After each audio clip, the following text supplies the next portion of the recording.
Hello, I'm Dr. Ruth Roberts, your pet's ally, and Happy New Year again if you didn't make it last week. I am in Roatan, Honduras, so I will apologize in advance if the internet bombs out on us, but hopefully it will work really well. So today I want to talk with you, actually all this month, what I want to talk with you about is preventive medicine. So today and next week, I'm going to talk to you about what most veterinarians consider to be preventive medicine, and then we'll get into some actual preventive medicine. So today I'm going to be talking to you about vaccinations, and it's a really thorny topic. So while I'm talking with you a little bit, I'm going to put a little poll up that asks you, how often do you vaccinate your pet? And just, answer as answer as you see fit. Tell me what you think. And so some of those questions are a little bit of a setup, but they discuss things that I want you to think about. So as far as vaccinations go, as I said, there's a lot of hype around them, both for humans and for pets. And so we've gone from believing that vaccines are causing autism, and there's evidence that there is some possible link to it as far as the mercury that's in the vaccines, but more likely it seems to be related to things that moms are doing while they're pregnant, which is very interesting. And there are many veterinarians out there that say that vaccines are evil incarnate, and they are responsible for destroying your pet's health. There is some truth to that, but it's not the whole truth. So let me go over a couple of things while you're taking a look at that poll, and hopefully it's showing up there for you guys to kind of pick. So vaccinations are based on the idea of herd health. And what that means is that if some percentage of the population is protected, then the entire population is protected from a massive epidemic. And so to give you an example of what that might be, rabies vaccination. So we still see rabies in dogs and cats, and in people for that matter. There was a woman reported last week that died after she went to a yoga retreat in India and petted a little puppy, and the puppy bit her. And then a month or so later, she started getting sick. And, people just really, the doctor she visited kind of blew her off and delayed any sort of treatment for several additional months. So the really awful thing about rabies is that it's 99% fatal when you contract it. So it's a horrible disease. So the herd health concept is great, but that still means that individuals are going to get sick from the disease, right? So the goal again is, if you vaccinate 10% of the population, then the whole population is not going to experience an epidemic. So the worst epidemic in history truly was the Spanish flu on the human side in 1919. It killed almost 30% of the entire world's population, which is absolutely incredible. And so, that's where a lot of the push for you to get a flu vaccine comes from, even though it may only be about 30% efficacious. And frankly, as hard as they are pushing on the flu vaccine, I kind of wonder what's in it that's actually being promoted that they're not telling us about. But that's my own paranoia speaking up. So the thing that really is lacking here is a rational discussion about vaccinations. And I think that's happening a bit more in veterinary medicine, although there's still so many of my colleagues that just tell you to vaccinate every year for everything. And then lo and behold, that's not the best idea. So interestingly, so far in the poll, 67% of you are saying that I just do what my vet tells me to do. And then 33% of you are saying that you use titers, which is great. And I'll explain a little bit more about that in a minute. So for instance, right now there's an enormous measles outbreak in humans happening. Measles really, I mean, I was a kid in 1963. That's the year I was born. Measles really wasn't an issue at that point until about 5, maybe 10 years ago. And the reason is that everybody got vaccinated against measles. But is it reasonable to vaccinate a newborn infant with 4 different vaccine serovars and then 3 or 4 months later vaccinate him with 12 more things? So serovars are types of virus, or different valencies is another word that's used in talking about vaccinations. So, 4 different diseases at birth, and one of them's for Hep B, which, that it's insane. Anyway, so there's no rational discussion. So the thing I want to remind you about is that vaccinations exist for a reason. In humans, measles killed a lot of people through the years. Smallpox killed a lot of people. Rheumatic fever killed a lot of people and made them sicker in life. So, for instance, my uncle had rheumatic fever and ended up dying of heart failure secondary to this virus that he had as a child. And he also had chronic arthritis as an older gentleman. So that's the thing, is that these diseases do cause severe issues. And there are some of them, like rabies, that are fatal when you get them. So regardless of how smart we've gotten, we still don't know really how to treat rabies virus, which is just really frightening. So there's another big thing out there in a lot of the holistic vets. When they talk about vaccines, they tell you that vaccines are evil incarnate, and if your pet is eating a species-appropriate diet, then it's not going to get these diseases. And I can't tell you that that is true either. So most of the time when they say species-appropriate diet, they mean raw diet, which I'm seeing so many people say that their dog has GI issues or their cat has GI issues on raw. And when they convert to a cooked food like the original Crock-Pot diet, the GI issues get better and a lot of the health issues go away, which is awesome. So the thing to remember there is that in the 40s and 50s, cats were getting just wiped out by panleukopenia, which is a disease that causes a horrible, awful screaming diarrhea. And they die literally most often from not so much the disease, but the dehydration and being unable to keep up with the fluid loss. In the 50s, whole towns would lose all of their dogs when distemper virus rolled through the town. In the 70s, parvo rolled through. And granted, there was commercial dog food had become a thing at that point, but still they were eating mostly meat, and parvo would roll through and again kill whole towns full of dogs.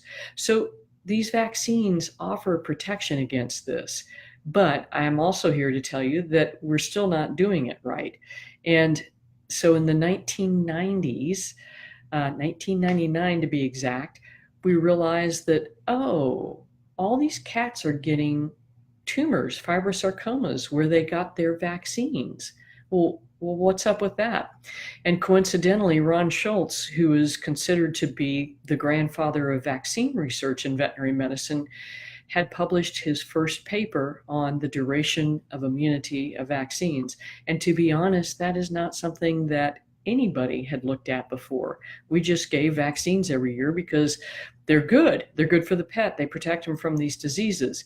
But we didn't realize that they're not innocuous. And so the fibrosarcoma epidemic, which really affected about 1% of cats, and then Dr. Schultz's paper made us start to look at that. And I will tell you that many of my colleagues still just don't do it. I mean, I can remember hearing Dr. Schultz talk about how to actually give a lepto vaccine effectively. And so to do that, he said, finish all the other vaccines, start the lepto vaccination series 3 weeks after that, booster it in 3 weeks, booster it again in 3 months, and then every 6 months for it to be truly effective. And sitting at my table, one of my colleagues turned to his associate veterinarian and said, that's just too hard. We're not going to do that. So that's the problem, is that, again, no rational discussion. It has been a moneymaker for veterinary medicine, and unfortunately, many of my colleagues have gotten lazy, and that's all they do. They just give vaccines, heartworm prevention, sell you the big dollar prescription meds, and call that a day. And that's not the right way to practice either, in my mind. So, having said all of that, and then the other thing is too, so if you're my age or thereabouts, you probably remember a movie called Old Yeller. And if you don't, Google it. I'm not sure if it's still available or not.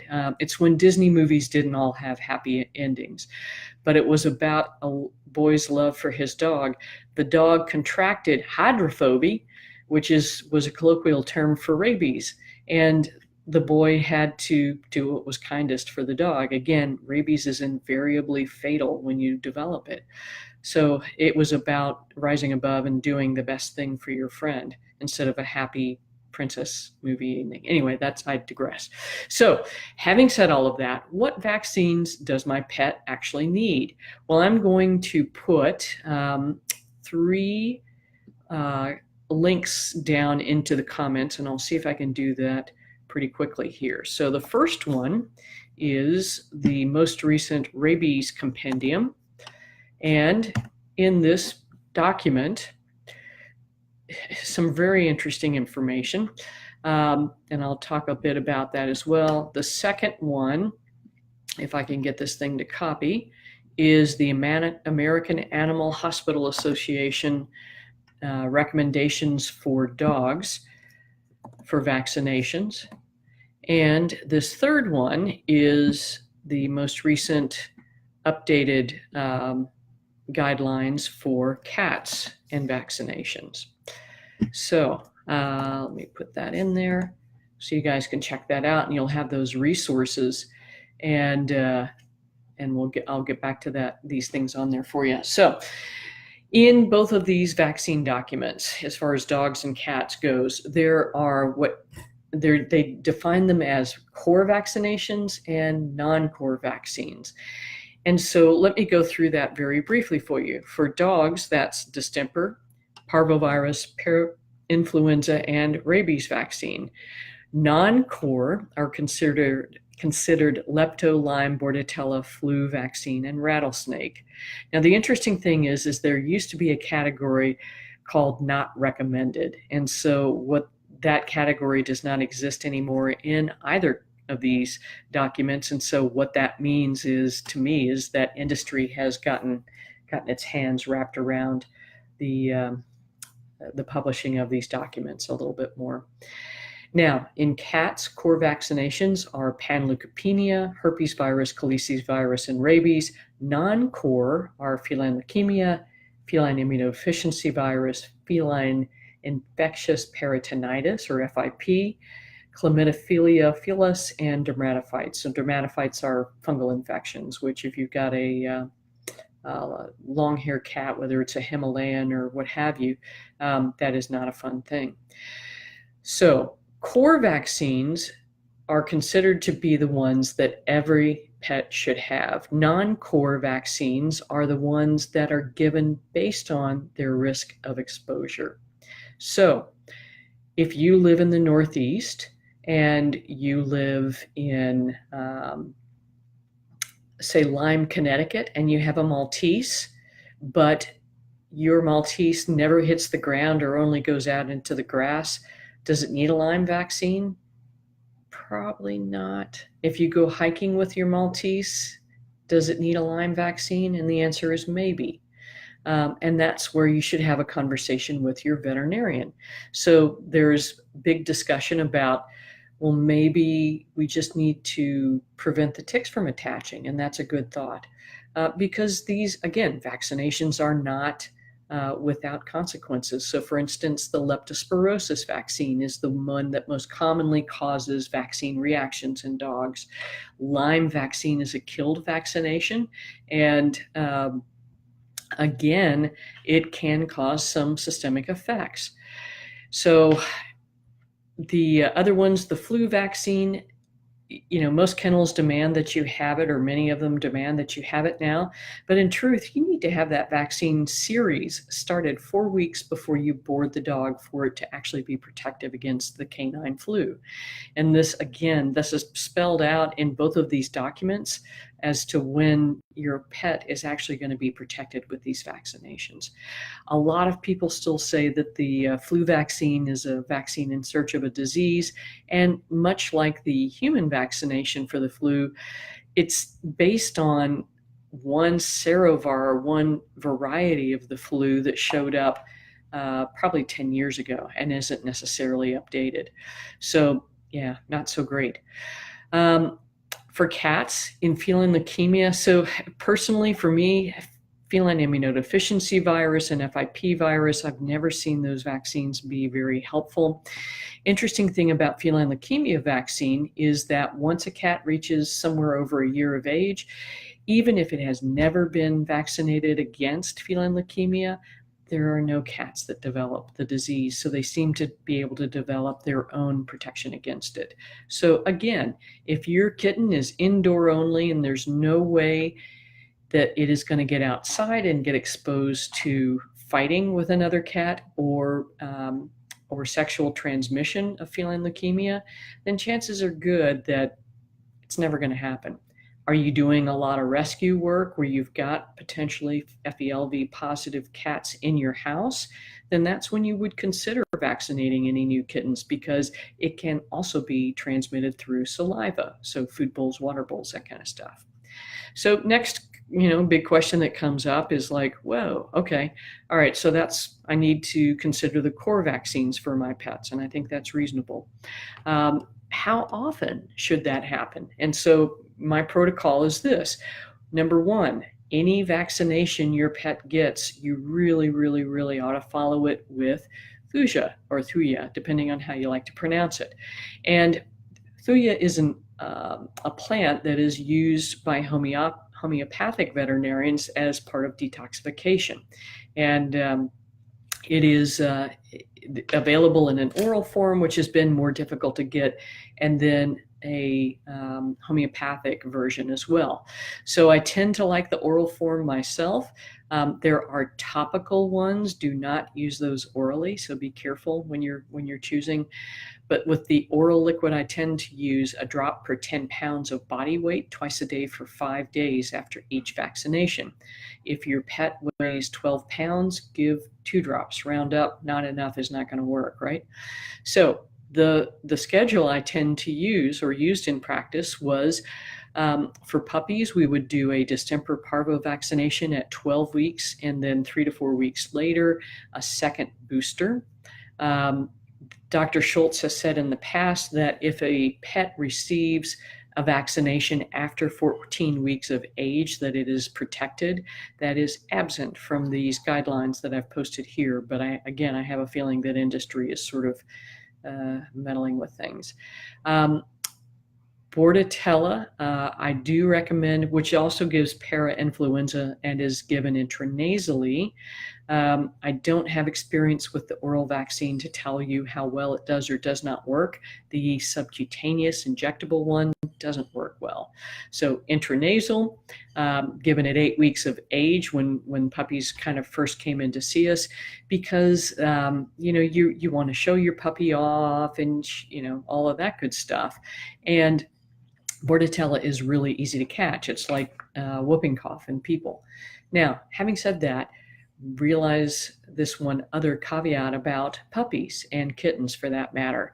Somewhere between 6 and 12 weeks of age, the mother's maternal antibodies drop low enough that the puppy can develop its own antibodies to these viruses we are vaccinating against, and bacterial infection for that matter. But we don't know when exactly. So with the injectable vaccines, the distemper, parvo, that and the rabies, we have to wait until mama's immune system is out of the way for the puppy to become protected. So what used to break my heart is folks that would get these beautiful puppies 8 weeks old, and they take them everywhere to the beach, they're in the dog park, all of that, and then in 2 weeks they've got parvo. Your puppy is not protected. So protect your puppy. Same thing with kittens, although we don't tend to take them around with us as much. Until that puppy has reached 16 weeks of age, it is not protected against these viruses, and it can get sick.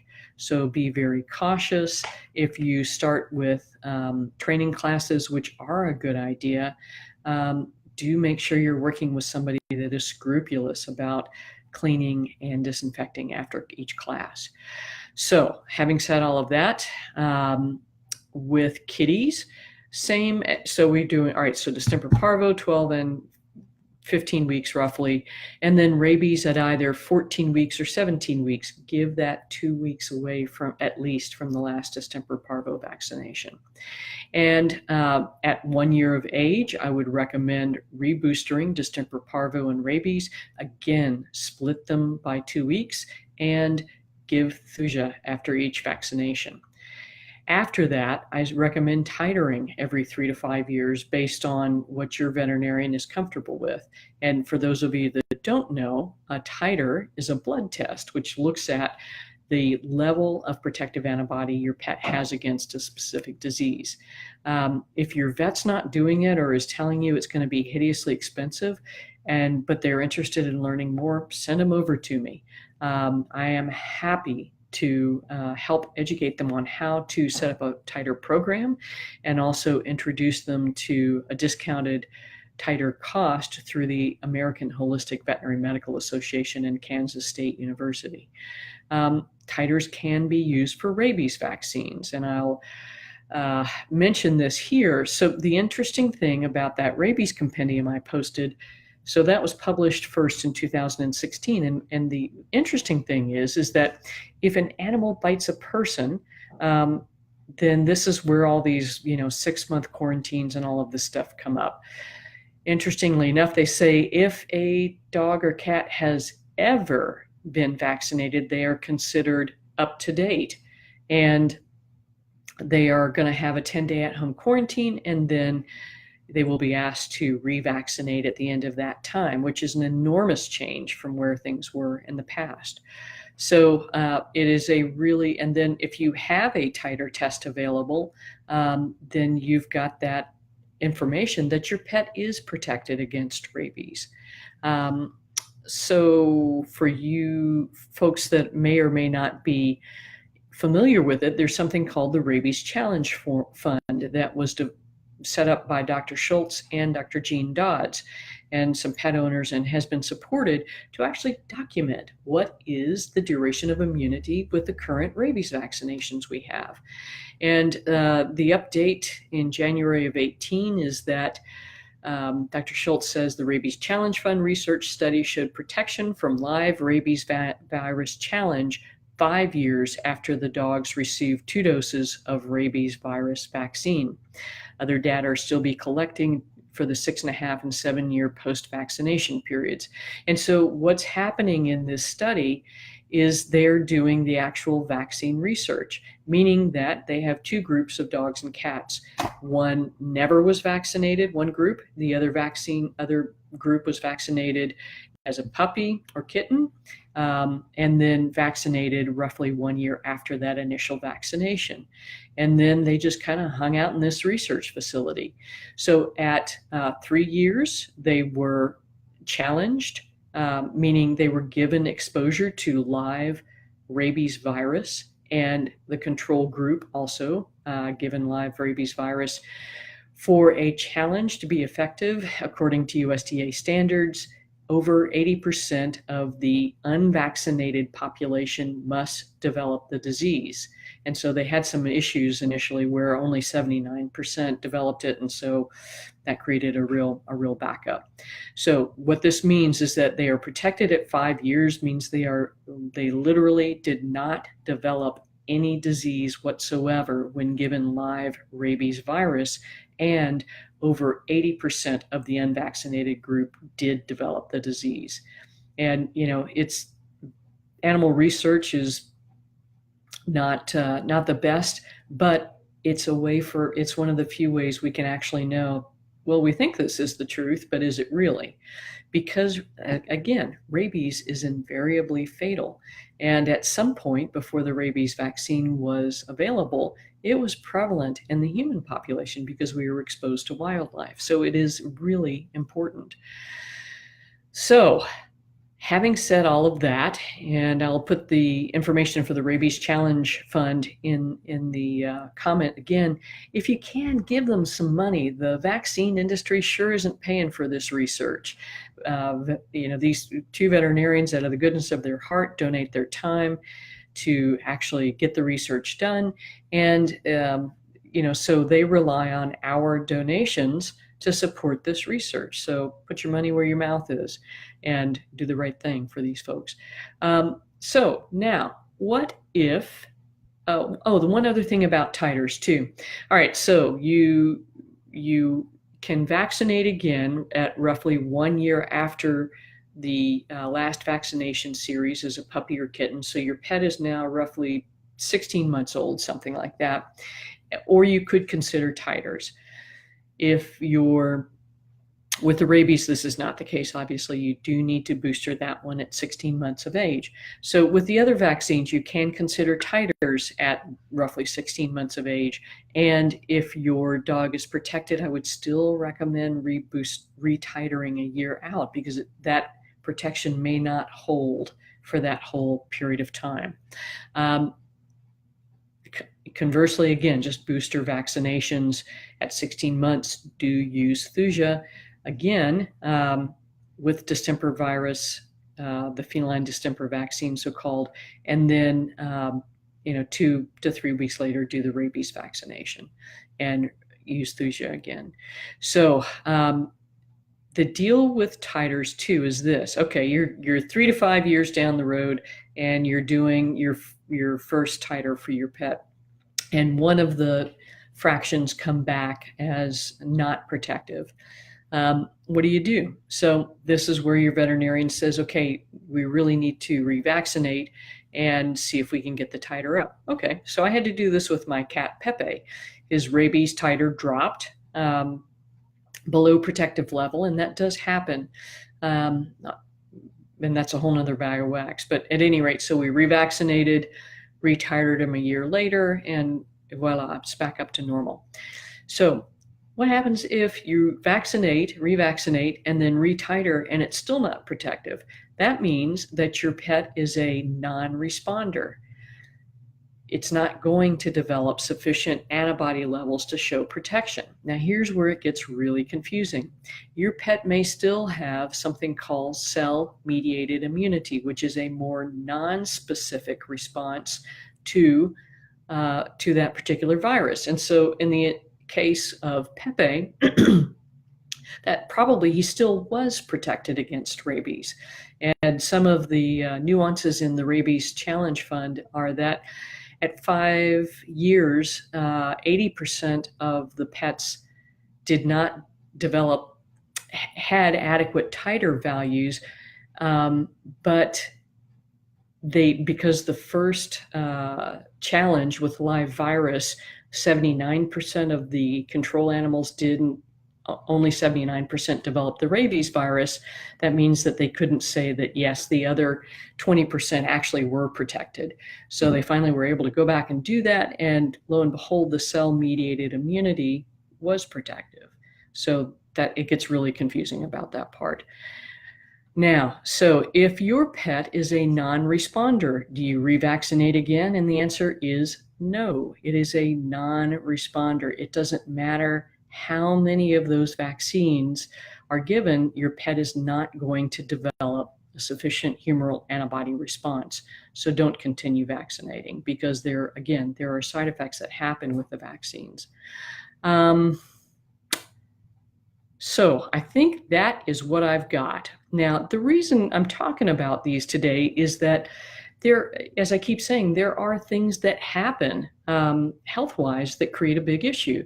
So things like autoimmune hemolytic anemia, rabies vaccine has been associated with autoimmune hypothyroidism in dogs, which Dr. Dodds did the research on, and various and asunder to other issues.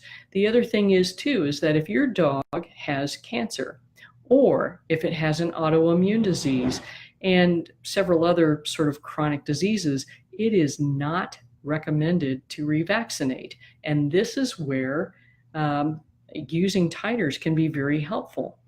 So to that effect, there are several states where there is a medical exemption bill being put out. So Georgia is the most recent one. I think there's 12 or 13 of them already. In fact, in South Carolina, Barb told me there's one available, and several other states. So as more and more of these happen, then this will become part of the rabies compendium nationally as well. So again, on the Rabies Challenge Fund .org website, and let me see if I can copy this for you, there is information about medical exemption bills, and that is why this is important.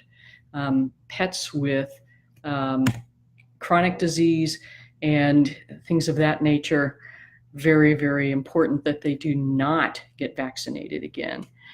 So that is what I got for you. So looking at this poll, so 71% of you are saying that I just do what my vet tells me, and then 29% do use titers, and that's great. So what if your vet's not really on board with this whole less vaccination thing? Take those resources I put up there for you, the Rabies Compendium, the American Animal Hospital Association vaccine guidelines, and the Feline Practitioners Vaccine Guidelines. Read them so you know what you're talking about, and then talk with your vet about it. All of the commercial laboratories, IDEXX, Antech, have vaccine titers available. They are more expensive than the K-State program I told you about. If your pet has had a vaccine reaction, most veterinarians now will use Benadryl to help prevent that from happening again, and it may or it may not. So titers are always safer because it's a blood sample. If your vet tells you, well, golly, it had such a severe reaction that we probably ought to give a steroid as well, if they do that, they have just rendered your pet unable to mount an immune response, because steroids are used to suppress immune responses, right? And I did this early in practice because this is what they said to do. And then I learned, I'm like, oh, wait, this is ridiculous. So we've just given this dog a rabies vaccine, which may still make them sick, but it may not show up for months now, and suppress their immune system with the rabies, with the corticosteroids. Yuck. So that's what I have for you today. Let me just double check and make sure I got that all out there for you. And I hate to say it too. I mean, again, so much of what gets done in terms of vaccinations are because my profession has gotten really lazy, and we're just doing what industry tells us and not researching for ourselves. Again, if your veterinarian is like, I don't know about this stuff, so get them in contact with me. I am very, very happy to talk them through this and help them set up a program. So it's all good stuff. Let me go through some of these comments here too. Let's see. So Jane is saying her Chihuahua has a reaction to rabies shots, and Jane, unfortunately, it's really common. So again, titers, check that out. Yeah, Alicia's agreeing on the flu vaccine, and she works in human health. And Patty's saying she took her 16-year-old Aussie for his yearly wellness check. He was up for 2 vaccines and told the staff she didn't want him due to his age. Then the vet said next year he's going to need his rabies shot. So, I'm sorry. And she says, I don't think anybody there agreed with me. And I'm sorry, Patty. And that does happen. So, be forewarned, be prepared. If you're wanting a virus titer, so rabies virus, that may cost you $100, but if it prevents a major health issue, bam. Sarah's saying that the vets here are saying titer test only gives a snapshot of antibodies at the point of testing and does not provide sufficient info to advise if pets will continue to be covered in the following 12 months. Read the American Animal Hospital Association vaccine guidelines. They spell out that, yeah, actually it does give you a 3-year duration of immunity. I think that's pretty well accepted in most commercial settings. I actually went to 5 years because, frankly, that's what I saw. Again, that's sort of industry advice that it only lasts for 12 months. So again, sometimes this comes down to a cost issue. Those titers are $40. Vaccination is, I don't know how much anymore, 25. So it's a problem. Is the kennel cough vaccine necessary if you don't board? And again, so the non-core vaccines, it's dependent on your pet's exposure risk. So do you go to dog parks? Do you go to groomers? Do you go to hangouts? Consider it. The intranasal one has far fewer effects as far as suppressing the immune system because it's designed to work locally, which is where we pick up the flu. This is where your dog picks up Bordetella and the flu as well. And all dogs receive the same amount of rabies vaccine. I had a conversation with Dr. Schultz about this several years ago. And he said this is one of the first studies he undertook.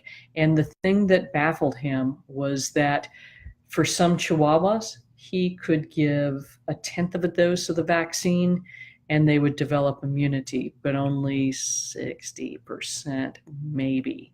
For some Great Danes, they still didn't develop immunity. So the volume of the vaccine isn't what the deal is. It's the amount of antigen that it takes to simulate your pet's immune system adequately to produce enough protection against the virus. And this is this was a thing for a while among holistic vets, and we don't protect our pets fully that way. And as again, rabies is one of those diseases. If you get it, that's it. And good for you, your vet, Judy. So, again, we need to have this rational discussion about what do our pets actually need.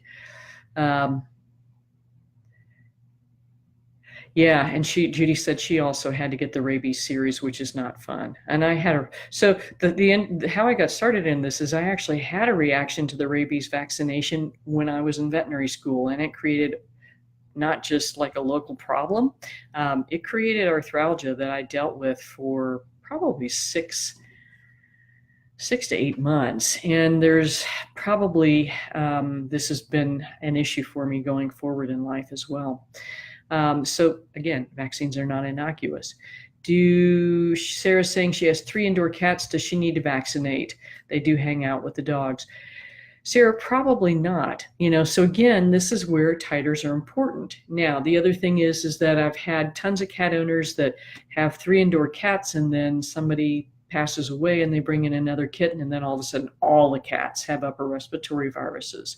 So that's, yeah. And Judy, Lyme is not just a dog illness. It's a massive human issue and a massive health problem as well. So Sherry's asking about ingredient lists for these vaccines. Interestingly enough, the Muriel vaccines, and I think the Merck ones, actually pulled out the thiomersal, which is the thing that's considered to be at issue. And it is a mercury-based adjuvant. Adjuvants are supposed to help your pet's immune system respond to the vaccines more easily. And Lee's asking if certain breeds are more susceptible to certain diseases. Yes, it appears that Rottweilers and Pit Bulls are more susceptible to parvovirus. I would titer patiently, especially since she's had some issues with cancer. Chances are good she's going to be protected. This tends to show up in young puppies, like 16 to 20 weeks of age. So at a year, not so much.